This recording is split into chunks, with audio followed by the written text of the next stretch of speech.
அன்பார்ந்த தமிழ் மக்களே, உங்கள் அனைவருக்கும் என்னுடைய வணக்கங்கள். கடந்த 4-5 நாட்களாக வட இந்திய ஆரியத்துவ ஊடகம் ஒன்று என் மீது ஒரு பெரும் அவதூறை ஒளிபரப்பிக் கொண்டிருக்கிறது. என்னுடைய புகழுக்கு இழுக்கு தேடி என்னை தனிமைப்படுத்தி என்னை மக்களிடமிருந்து பிரித்து அழித்துவிட முடியாதா என்று கங்கணம் கட்டிக்கொண்டு சில சக்திகள் செயல்பட்டுக் கொண்டிருக்கின்றன. ஆனாலும் இந்தியாவில் உள்ள பிற ஊடகங்கள், குறிப்பாக தமிழகத்தில் உள்ள எந்த ஊடகமும் இந்த அவதூறு செய்தியை கையில் எடுக்கவில்லை. அந்த ஊடகங்களுக்கு என்னுடைய முதற்கண் நன்றியை தெரிவித்துக் கொள்கிறேன். இன்றைக்கு மதுரைக்கு வந்து மதிப்பிற்குரிய வழக்கறிஞர் லஜபதி ராய் அவர்களை சந்தித்து என் மீது அவதூறு பரப்பிய அந்த நிறுவனத்தின் மீதும் அந்த பணியாளர்கள் மீதும் ₹1 நஷ்ட ஈடு கேட்டு நான் வழக்கு தொடுக்கப் போகிறேன். 100 கோடி ரூபாய்க்கு நான் நஷ்ட ஈடு கேட்க முடியும் என்றாலும் பண ஆசை பிடித்தவன் அல்ல என்பதால் வெறும் ₹1 மட்டும் நான் கேட்டு அந்த வழக்கினை தொடுக்கவிருக்கிறேன். கூடங்குளம் போராட்டம் நான் தொடங்கியதல்ல, மக்களாக தொடங்கியது. வழிநடத்துவதற்கு என்னை அழைத்தார்கள் என்பதுதான் உண்மை. கூடங்குளத்தின் முதல் 2 உலைகளும் 17,000 கோடி ரூபாய் மதிப்புள்ளவை. ஆனால் 3வது 4வது உலைகளுக்கு 36,000 கோடி ரூபாய் செலவாகும் என்கிறார்கள். 5வது 6வது அணு உலைக்கு 50,000 கோடி ரூபாய் செலவாகும் என்கிறார்கள். இதிலே பெரும்பகுதி வெளிநாட்டு பணம். அரசாங்கம் யாரிடமாவது கேட்டதா? இந்த போராட்டத்தை நடத்துவதற்கு இந்திய தொண்டு நிறுவனங்களிடமிருந்தோ சர்வதேச தொண்டு நிறுவனங்களிடமிருந்தோ ₹1 கூட நான் வாங்கியது கிடையாது என்று நான் பல முறை அடித்து சொல்லியிருக்கிறேன். தமிழகத்திலே வேறு எந்த தலைவரும் இம்மாதிரி தன்னுடைய ஒழுக்கத்தை பற்றி இவ்வளவு முறை பேச வேண்டியது வந்ததில்லை. அண்மையிலே ஒரு ஸ்டிங் ஆபரேஷன் என்ற பெயரிலே என்னை ஏமாற்றி இப்படி ஒரு சூழ்ச்சியை இவர்கள் செய்து கொண்டிருக்கிறார்கள். நான் அமெரிக்காவிலே உள்ள ஒஹாயோ மாநிலத்திலே உள்ள ஒரு பல்கலைக்கழகத்தில் 6-7 ஆண்டுகளாக ஆய்வாளராக பணி செய்து பெற்ற சம்பளத்தை கூட இன்றைக்கு அதை லஞ்ச பணமாக சித்தரித்து என் மீது அவதூறு பரப்பிக் கொண்டிருக்கிறது தமிழகத்திலே தினமும் மலர்கிற ஒரு பத்திரிகை. வெளிநாட்டு பணம் என்னுடைய வாழ்க்கையினுடைய அங்கமாகவே இருந்து வந்திருக்கிறது. 1981ஆம் ஆண்டு எத்தியோப்பியாவிலே பள்ளி ஆசிரியராக நான் வேலை செய்ய துவங்கியதிலிருந்து 2001ஆம் ஆண்டு அமெரிக்காவிலே பல்கலைக்கழக ஆசிரியராக பணிபுரிந்து வீடு திரும்பும் வரை, இந்திய நாட்டிற்கு திரும்பும் வரை நான் வெளிநாடுகளிலே வசித்தேன், வாழ்ந்தேன். அந்த வெளிநாடுகளிலே சம்பளம் பெற்றிருக்கிறேன். இந்தியாவுக்கு திரும்பிய பிறகும் கூட நான் பல நாடுகளுக்கும் போய் இந்த விரிவுரையாளர் பணியை செய்து கொண்டிருக்கிறேன். ஆக வெளிநாட்டு பணம் என்னுடைய வாழ்வில் முக்கியமானதாகவே இருந்து வந்திருக்கிறது. நான் இடிந்தகரை போராட்டத்திலே இருந்தபோது தமிழக அரசோ மத்திய அரசோ யார் அனுப்பினார்கள் என்று எனக்கு தெரியாது. 3 முறை எங்களுடைய வீட்டிற்கு வந்து உனக்கு எவ்வளவு பணம் வேண்டும், நீ எந்த நாட்டில் வாழ விரும்புகிறாய், நாங்கள் எல்லா ஏற்பாடுகளும் செய்து தருகிறோம் என்று எனக்கு லஞ்சம் தர முயன்றார்களே, அதை பற்றி யாரும் பேசுவதில்லையே. அதில் உள்ள அத்தனை நபர்களையும் எனக்கு தெரியும். நான் இப்போதும் அவர்களுடைய பெயர்களை சொல்ல முடியும். கூடங்குளம் அணுமின் நிலையத்தினுடைய முதல் 2 உலைகளிலே நடைபெற்றிருக்கிற ஊழல்கள் பற்றி மத்திய மாநில அரசுகள் பேசுகிறார்களா? Doctor M.R. Srinivasan, Kasinath Balaji, SK Jain, MI Joy, மன்மோகன் சிங், நாராயணசாமி இவர்களை யாராவது விசாரித்தார்களா? மக்கள் பணத்தை யார் திருடினார்கள், எவ்வளவு திருடினார்கள் என்று எந்த விசாரணையாவது நடந்திருக்கிறதா? என்னை பற்றி இவ்வளவு சொல்கிறார்கள். கர்நாடக மாநிலம் கைகாவிலே, ஆந்திர மாநிலம் விசாகப்பட்டினத்திலே அடுத்த ஓரிரு வாரங்களிலே அணுசக்திக்கு எதிராக மிகப்பெரிய போராட்டங்கள் நடக்கவிருக்கின்றன. உதயகுமார் சென்று நடத்துவதா? சர்ச் பணம் கொடுக்கிறதா? மசூதி பணம் கொடுக்கிறதா? அல்லது ஏதாவது கோவில்கள் பணம் கொடுக்கிறார்களா? இல்லையே.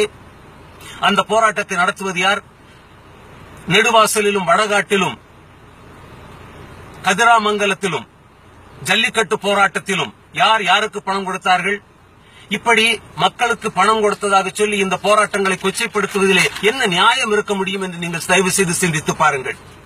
இந்த நாட்டிலே பேரிடர் மேலாண்மை பெரும் கேள்விக்குள்ளாக இருக்கிறது. அண்மையிலே சென்னையிலே நடந்த சென்னை சில்க்ஸ் நிறுவனத்திலே பற்றிய ஒரு தீயை 3 நாட்களாக அணைத்திருக்கிறார்கள். எண்ணெய் கசிவு பிரச்சனையிலே இவர்கள் கையாண்ட முறை உங்கள் எல்லோருக்கும் நன்றாக தெரியும். நாளை கூடங்குளத்திலோ கல்பாக்கத்திலோ வேறு ஏதாவது ஒரு அணுமின் நிலையத்திலோ ஒரு விபத்து நடந்தால் இந்த மத்திய மாநில அரசுகள் எப்படி கையாள்வார்கள் என்பதைத்தான் நான் கேட்கிறேன். மக்கள் அடர்த்தியாக அதிகமாக வாழ்கிற நம்முடைய நாட்டிலே என்னென்ன விளைவுகள் நடக்கும்? யார் பொறுப்பேற்பார்கள்? எப்படி இப்படி பல லட்சக்கணக்கான கோடிக்கணக்கான மக்களை காப்பாற்ற முடியும் என்பதுதான் என்னுடைய கேள்வி. மிகவும் செழுமையான நீண்ட நுட்பமான வரலாறு கொண்ட இந்திய வரலாற்றை அயோத்தியா என்கிற ஒரு சிறு ஊருக்குள் தள்ளி அங்கே இருக்கிற பாபரி மசூதி என்கிற ஒரு கட்டடத்திற்குள் சுருக்கி இந்திய வரலாற்றையே கொச்சைப்படுத்தி இந்துக்களுக்கும் முஸ்லிம்களுக்கும் நடக்கிற ஒரு மத வெறி சண்டையாக அதனை மாற்றி சித்தரித்தது போல மிகவும் பிரச்சனைக்குரிய மிகவும் நுட்பமான நுணுக்கமான குழப்பமான அணுசக்தி அரசியலை உதயகுமார் என்கிற ஒரு தனி மனிதனுக்குள் சுருக்கி இவன் நல்லவனா கெட்டவனா பணவெறி பிடித்தவனா என்கிற சர்ச்சைக்கு கொண்டு வந்து விட்டிருக்கிறார்கள். இது எவ்வளவு தூரம் சிறந்த அணுகுமுறை என்பதை நீங்கள் தயவு செய்து சிந்தித்து பாருங்கள். பிரச்சனை உதயகுமார் நல்லவனா கெட்டவனா பணவெறியனா என்பதல்ல.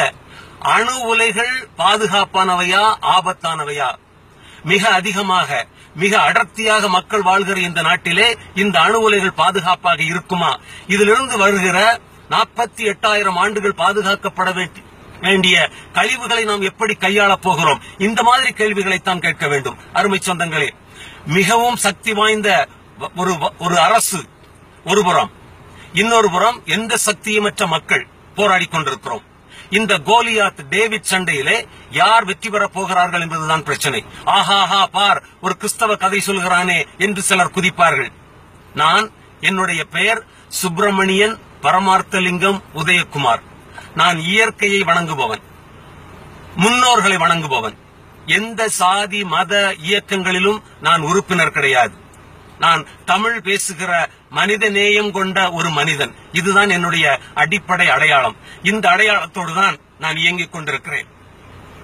என்னை நம்புகிற தோழர்களுக்கு நான் ஒரு உண்மையை சொல்கிறேன். அருமை சொந்தங்களே, நான் பணவெறி பிடித்தவன் அல்ல.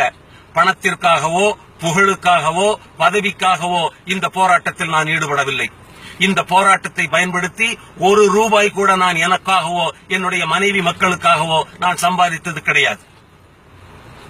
இந்த போராட்டத்தை நம்பாத மக்களுக்கு, என்னை நம்பாத தோழர்களுக்கு நான் ஒன்று சொல்கிறேன். அருமை தோழர்களே, பிரச்சனை உதயகுமார் அல்ல. பிரச்சனை உங்கள் குழந்தைகளுடைய, உங்கள் பேர குழந்தைகளுடைய வருங்காலமும் நலமும் தான்.